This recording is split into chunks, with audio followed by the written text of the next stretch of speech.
हरे कृष्णा, राधे राधे। सभी भक्तों को सादर प्रणाम। भक्तों, आप नियमित प्रातः 6:30 बजे हमारे चैनल पर श्रीमद् भागवत पुराण की कथाएं श्रवण करते हैं।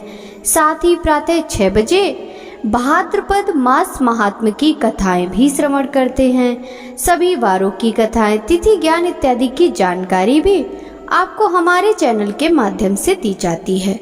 भक्तों, यदि अभी तक आपने चैनल को सब्सक्राइब नहीं किया है तो अवश्य ही कर लें। साथ ही बेल आइकन भी प्रेस कर लें, जिससे आने वाले हर नए वीडियो का नोटिफिकेशन आपको समय पर मिल सके। श्रीमद् भागवत महापुराण के कल के अध्याय में राजा परीक्षित के विविध प्रश्न, ब्रह्मा जी का भगवत धाम दर्शन और भगवान के द्वारा उन्हें चतुश्लोकी भागवत का उपदेश की कथा का रसपान किया था। भक्तों, श्रीमद् भागवत महापुराण के आज के इस अध्याय में भागवत के 10 लक्षण की कथा का रसपान करेंगे। तो चलिए भक्तों, वीडियो शुरू करते हैं।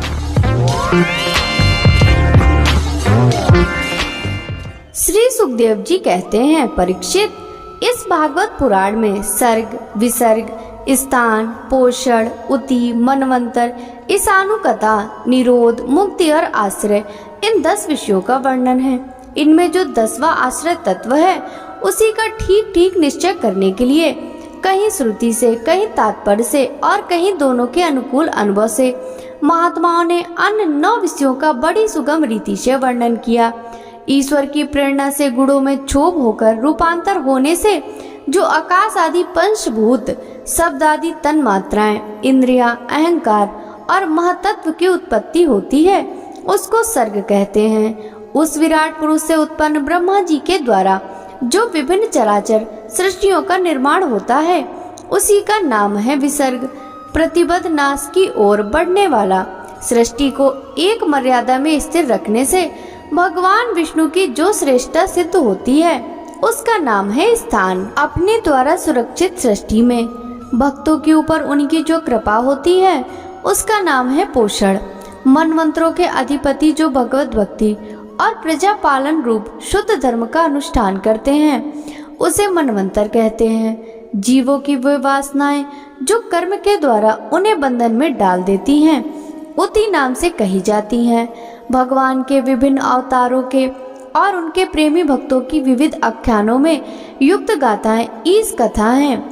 जब भगवान योग निद्रा स्वीकार करके शयन करते हैं, तब इस जीव का अपनी उपाधियों के साथ उसमें लीन हो जाना निरोध है। अज्ञान कल्पित कर्तव्य, भोगकृत आदि आत्मभाव का परित्याग करके अपने वास्तविक स्वरूप परमात्मा में स्थित होना मुक्ति है। परीक्षित, इस चराचर जगत की उत्पत्ति और प्रलय जिस तत्व से प्रकाशित होते हैं, वह परम ब्रह्म आश्रय है। शास्त्रों में उसी को परमात्मा कहा गया है। जो नेत्र आदि इंद्रियों का अभिमानी दृष्टा जीव है, वही इंद्रियों के अधिष्ठात्र देवता सूर्य आदि के रूप में भी हैं। और जो नेत्र, गोलक आदि से युक्त दृष्ट देह हैं, वही उन दोनों को अलग अलग करता है। इन तीनों में यदि एक का भी अभाव हो जाए तो दूसरे दोष की उपलब्धि नहीं हो सकती। अतः जो इन तीनों को जानता है, वह परमात्मा ही सबका अधिष्ठान आश्रय तत्व है। उसका आश्रय वह स्वयं ही है, दूसरा कोई नहीं। जब पूर्वोक्त विराट पुरुष ब्रह्मांड को फोड़कर निकला, तब वह अपने रहने का स्थान ढूंढने लगा और स्थान की इच्छा से वह शुद्ध संकल्प पुरुष ने अत्यंत पवित्र जल की सृष्टि की। विराट पुरुष नर से उत्पन्न होने के कारण जल का नाम नार पड़ा और उस अपने उत्पन्न किए हुए नार में वह पुरुष 1000 वर्षों तक रहा। इसी से उसका नाम नारायण हुआ। उन नारायण भगवान की कृपा से ही द्रव्य, कर्म, काल, स्वभाव और जीव आदि की सत्ता है। उनकी उपेक्षा कर देने पर और किसी का अस्तित्व नहीं रहता। उनका अद्वितीय भगवान नारायण ने योग निद्रा से जगकर अनेक होने की इच्छा की।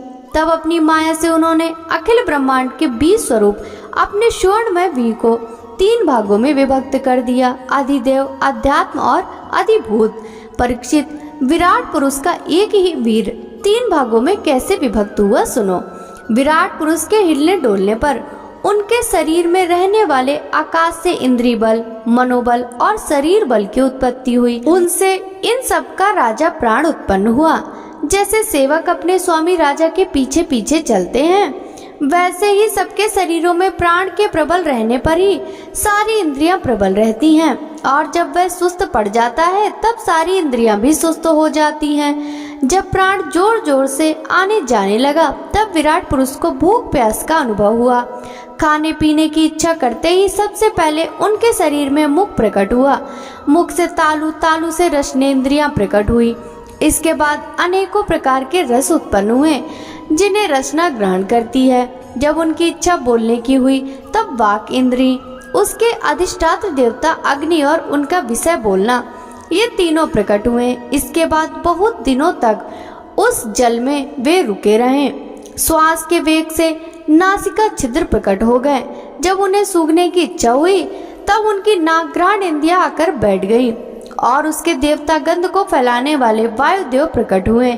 पहले उनके शरीर में प्रकाश नहीं था, फिर जब उन्हें अपने को तथा दूसरी वस्तुओं को देखने की इच्छा हुई तब नेत्रों के छिद्र, उनका अधिष्ठाता शूर और नेत्रेंद्रिय प्रकट हुए। इन्हीं से रूप का ग्रहण होने लगा। जब वेद स्वरूप ऋषि विराट पुरुष को स्तुतियों के द्वारा जानने लगे तब उन्हें सुनने की इच्छा हुई। उस समय कान, उनके अधिष्ठात्र देवता, दिशाएं और श्रोतेंद्रियां प्रकट हुई। इसी से शब्द सुनाई पड़ता है। जब उन्होंने वस्तुओं की कोमलता, कठिनता, हल्कापन, भारीपन, उष्णता और शीतलता आदि जाननी चाहिए तब उनके शरीर में चर्म प्रकट हुआ। पृथ्वी में जैसे वृक्ष निकल आते हैं उसी प्रकार उस चर्म में रोए पैदा हुए और उसके भीतर बाहर रहने वाला वायु भी प्रकट हुआ। स्पर्श ग्रहण करने वाली त्वचा इंद्रिय भी साथ ही साथ शरीर में चारों ओर लिपट गई और उससे उन्हें स्पर्श का अनुभव होने लगा। जब उन्हें अनेकों प्रकार के कर्म करने की इच्छा हुई तब उनके हाथ उगाए। उन हाथों में ग्रहण करने की शक्ति हस्तेंद्रिय तथा उनके अधिदेवता इंद्र प्रकट हुए और दोनों के आश्रय से होने वाला ग्रहण रूप कर्म भी प्रकट हो गया। जब उन्हें अभिष्ट स्थान पर जाने की इच्छा हुई तब उनके शरीर में पैर उगाए। चरणों के साथ ही चरण इंद्रिय के अधिष्ठाता रूप में वहां स्वयं यज्ञ पुरुष भगवान विष्णु स्थित हो गए और उन्हीं में चलना रूप कर्म प्रकट हुआ। मनुष्य इसी चरणेंद्रिय से चलकर यज्ञ सामग्री एकत्रित करते हैं। संतान, रति और स्वर्ग भोग की कामना होने पर विराट पुरुष के शरीर में लिंग की उत्पत्ति हुई। उसमें उपस्थेंद्रिय और प्रजापति देवता तथा इन दोनों के आश्रय रहने वाले काम सुख का आविर्भाव हुआ। जब उन्हें मल त्याग की इच्छा हुई तब गुदा द्वार प्रकट हुआ। तत्पश्चात उसमें पायु इंद्रिय और मित्र देवता उत्पन्न हुए। इन्हीं दोनों के द्वारा मल त्याग की क्रिया संपन्न होती है। अपान मार्ग द्वारा एक शरीर से दूसरे शरीर में जाने की इच्छा होने पर नाभि द्वार प्रकट हुआ।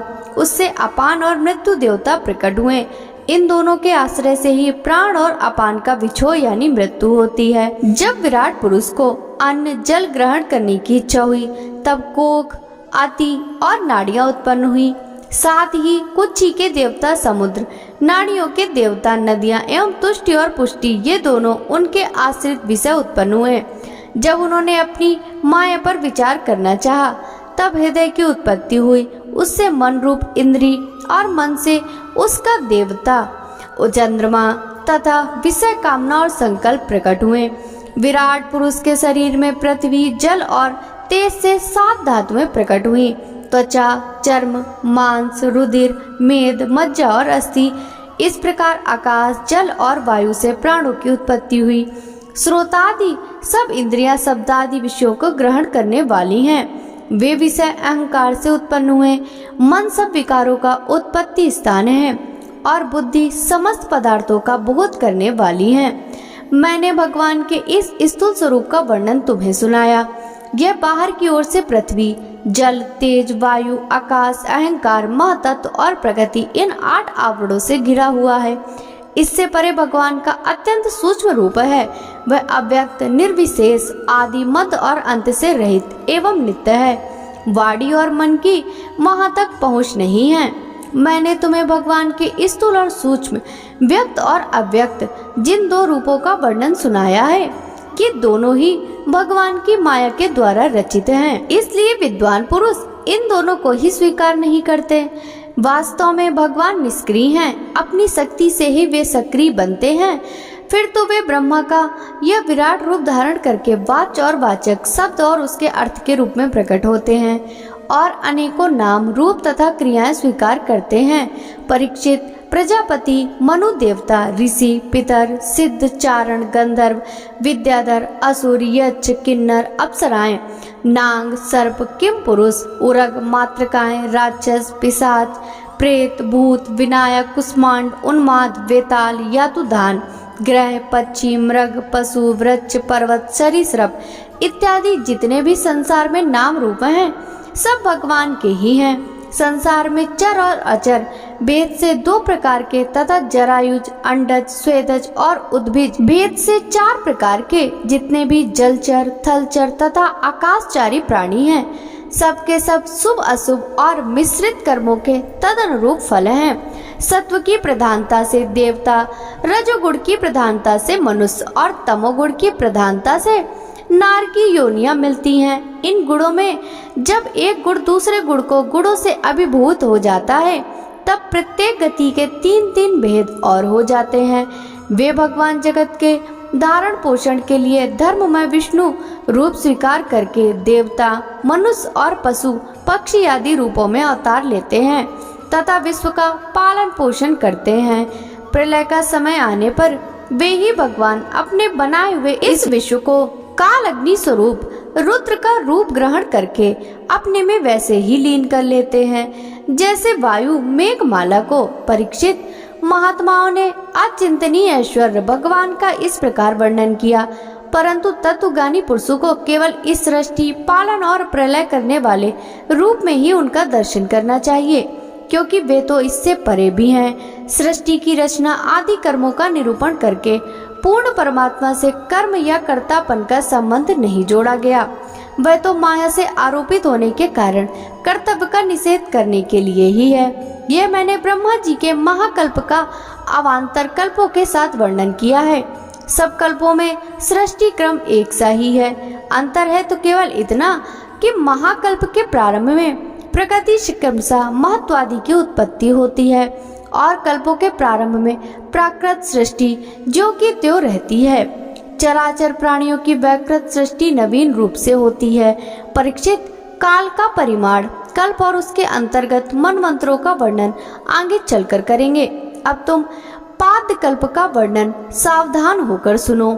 सौनक जी ने पूछा, सूत जी, आपने हम लोगों से कहा था कि भगवान के परम भक्त विदुर जी ने अपने अति दुष्ट कुटुंबियों को छोड़कर पृथ्वी के विभिन्न तीर्थों में विचरण किया था। उस यात्रा में मैत्रेय ऋषि के साथ अध्यात्म के संबंध में उनकी बातचीत कहाँ हुई तथा मैत्रेय जी ने उनके प्रश्न करने पर किस तत्व का उपदेश किया। सूत जी, आपका स्वभाव बड़ा सौम्य है, आप विदुर जी का वह चरित्र हमें सुनाइए। उन्होंने अपने भाई बंधुओं को क्यों छोड़ा और फिर उनके पास क्यों लौट आए। सूत जी ने कहा, सौनक आदि ऋषियों, राजा परीक्षित ने भी यह बात पूछी थी। उनके प्रश्नों के उत्तर में श्री सुखदेव जी महाराज ने जो कुछ कहा था वही मैं आप लोगों से कहता हूँ, सावधान होकर सुनिए। भक्तों, आगे की कथा का रसपान हम कल के अध्याय में करेंगे। श्रीमद् भागवत महापुराण की यह कथा यदि आपको अच्छी लगी हो तो इस वीडियो को लाइक कर ज्यादा से ज्यादा भक्तों के साथ शेयर कीजिएगा। साथ ही वीडियो के कमेंट बॉक्स में जय जय श्री हरि विष्णु जरूर लिखिएगा, जिससे भगवान श्री हरि विष्णु की कृपा दृष्टि सदा सर्वदा आप सभी पर इसी प्रकार बनी रहे। आपसे मिलते हैं श्रीमद् भागवत महापुराण के अगले अध्याय की कथा के साथ। तब तक सभी भक्तों को हरे कृष्णा, राधे राधे, हर हर महादेव।